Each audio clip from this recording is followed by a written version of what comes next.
Welcome to the first episode of the Badwater Bouldering Techniques series. Today's topic, grips. We're going to be going over all the different ways to hold on while climbing. If you aren't familiar with all the different climbing holds, you can check out our Climbing Holds 101 video. I'll leave a link right here and down in the description, down there. Otherwise, let's get started.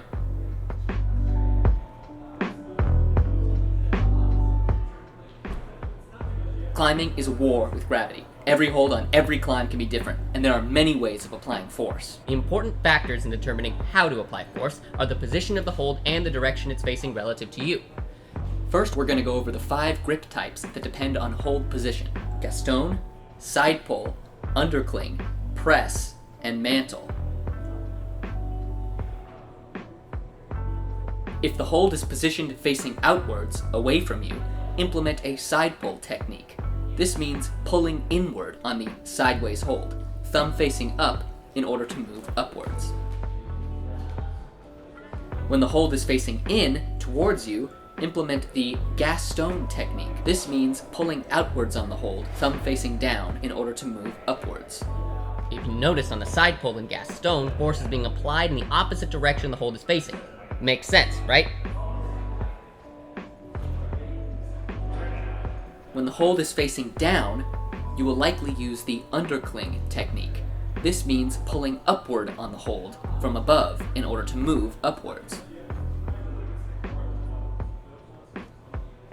The press uses body tension to stay on the wall. Push up with your hands and down with your feet to keep yourself suspended. Try and keep your center of gravity directly between your hands and your feet.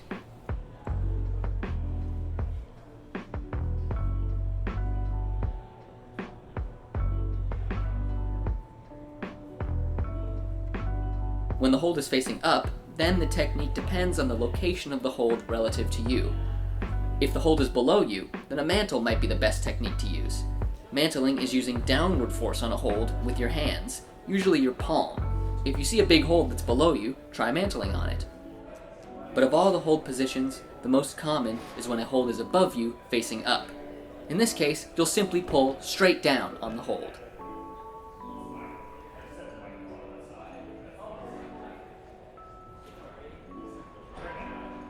Equally important to the direction and position of a hold is the hold's shape. The shape will determine which kind of grip you'll use to maximize force. So we're going to start by discussing the most common type of grip, the CRIMP. Yes, a crimp is a type of hold and a grip technique. Usually, if there's a crimp hold, you'll be crimping down on it. However, you can crimp on any hold. Sometimes, crimping might be the best option on a pinch or even a sloper hold. Crimping is when you're applying pressure on a hold with the tips of your fingers. There are 3 types of crimps: open, half, and closed. The open crimp is when your hand is open and you're applying force to your fingertips. The half crimp is when you bend your fingers slightly to apply more force to your fingertips. The closed crimp bends your fingers even more and engages your thumb by wrapping it around your index finger. This is the most powerful crimp grip. However, it also places the most strain on your tendons and can lead to injuries if you aren't warmed up properly. So warm up and don't overdo it. If I had to pick one, I'd say crimping is the most important grip technique to learn as a climber. What do you think, Kyle? Definitely. So practice your crimps, but keep in mind the tendons in your hands don't recover as quickly as the muscles in your arms, so take rest days and don't overdo it. Alright, let's move on to a different grip technique. The pinch. The pinch is a hold type as well as a grip technique. When you come across a pinch on the wall, pinching it will probably be your best plan of attack. When you pinch a hold, you are applying pressure to both sides of the hold, with your fingers on one side and your thumb on the other. Sometimes, instead of your thumb, you can apply pressure with the palm of your hand on one side and your fingers on the other. Or you can pinch between your thumb and your index finger. Okay, so there's no word like crimping or pinching to describe holding onto a sloper, you just kind of hold on to it, but we're gonna teach you how to do that optimally. There are 3 things to consider when grabbing a sloper: friction, pressure, and angle. Sometimes you want to maximize friction on a sloper by maximizing hand to hold contact surface area. Get as much of your hand on the sloper as possible. Sometimes. Other times, you want to maximize pressure on a sloper by minimizing hand to hold contact. Crimp the sloper. Focus the pressure on a smaller surface area to maximize force. But no matter if you palm the sloper or crimp the sloper, you always want to keep in mind your angle of attack. When it comes to slopers, get low. Get as much of your weight below the sloper as possible. The lower you are on the hold, the more secure you will feel. Most new climbers hate slopers. It could be considered the most difficult hold, but with practice and proper technique, it can be a very rewarding challenge to overcome. The pocket is a grip that only uses some of your fingers. The combination of your middle finger and your ring finger is oftentimes the strongest way to grip a pocket. Try and use as many fingers as possible. The more fingers you can use, the better. Be careful. Pockets put a lot of strain on your tendons and can cause injury. So don't try too hard. The meat hook or meat wrap is a very powerful grip used on large holds. Shape your hand like a hook and wrap it around the top of the hold.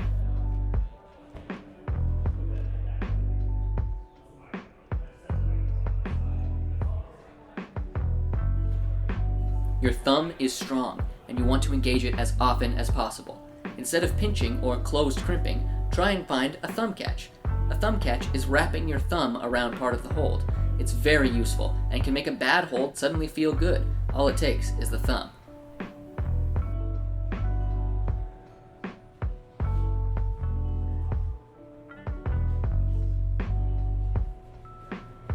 The jam is a crack climbing technique, and not often found in bouldering or sport climbing. But if you come across a crack, a jam can be much more secure than any other grip type. There's so many different types, from hand jams and finger locks to chicken wings and butterflies, and frankly, I suck at all of them. I think he kind of sucks at all of them too. Whenever there's a crack, I end up lie-backing it, because I'm a stupid boulderer. My trad climber friends always point and laugh. So maybe one day, we'll get them to make a video on the millions of different crack climbing techniques. But not today. Alright, before we wrap up this episode, we're going to give you 5 grip tips to help keep your gripping from slipping.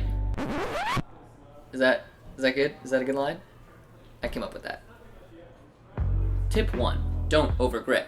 Use just the right amount of force to make the move. Don't squeeze too hard or you'll get pumped out quick. Don't undergrip either, or you'll fall off. Tip 2. Beware your center of gravity. Always be shifting your weight to optimize the pressure on a hold.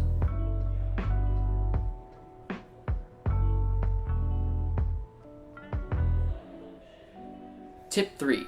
Rest on the best grip. While climbing, find the best hold or most secure grip that takes the least effort to hold and take a short rest.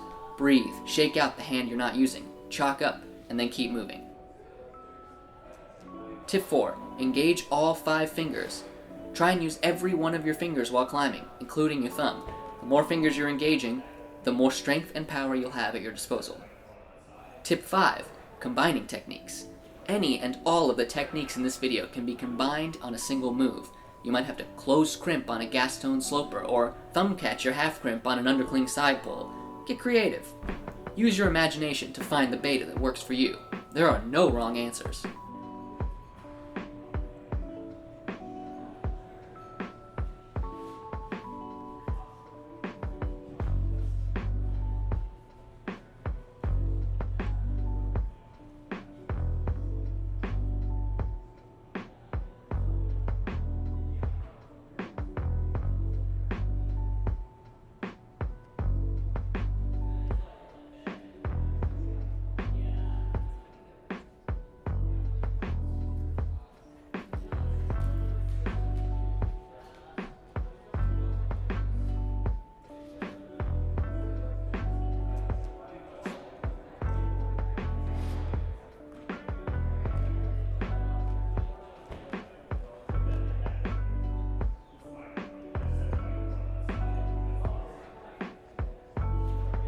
Alright, that's it for this episode. We went over the different hold positions and the techniques used to climb them. The GASTON, Sidepull, the press, the mantle, and the undercling. We talked about crimps like the open crimp and the half crimp and the closed crimp, and pinches and slopers so that you can use other kinds of holds. And we gave you 5 tips to help you send. That's a lot of information.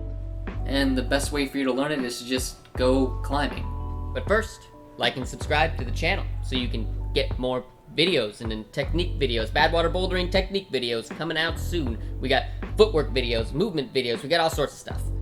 Yeah, so otherwise, I guess after doing that, go climb. That's what So what we're gonna do,